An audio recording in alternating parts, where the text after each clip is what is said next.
Well, I think it was a great panel.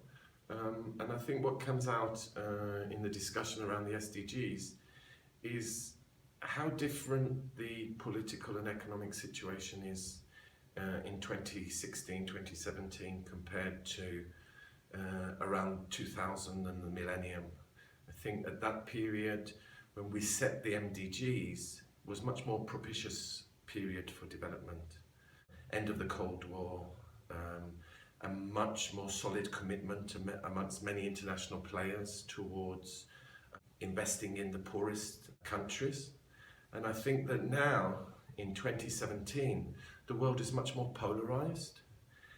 And for a range of reasons, both the economic crisis post-2008 and the security crisis post-9/11, I think have very much changed the global situation, and there is less cooperation and more tension within the global international development agenda.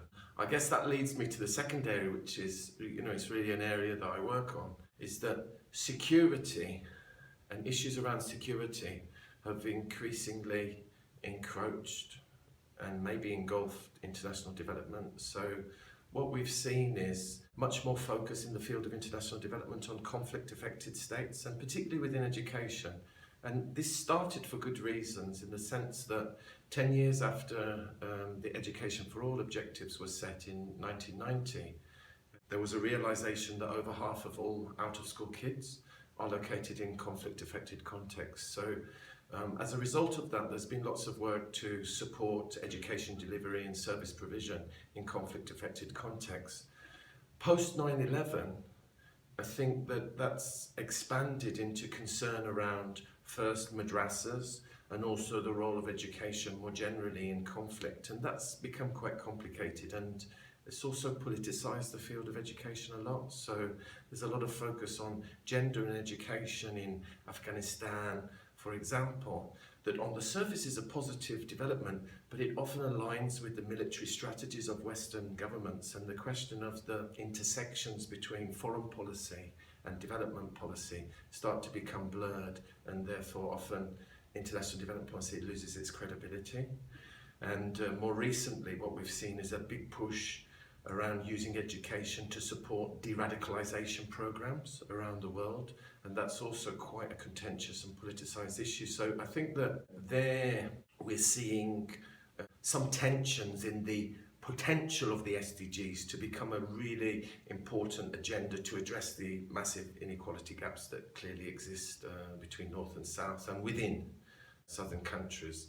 And I think finally, the third area is this question around where is global capitalism at the moment in this current era, and what does that mean for education? And I think there's a real difference between the 2000s, when the MDGs were set, where I think at least, although the agenda of human capital was very strong, and the idea that education was necessary to support economic growth and economic development, what we've seen over the last 17 years is actually education has become a global trillion-dollar industry.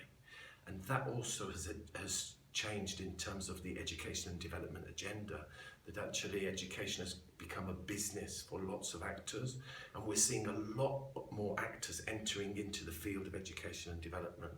And so I think that really the seminar allowed us to reflect on some of these issues, and I think that that will be this intersection between security and education as an industry provide two really interesting areas for a research agenda for the future.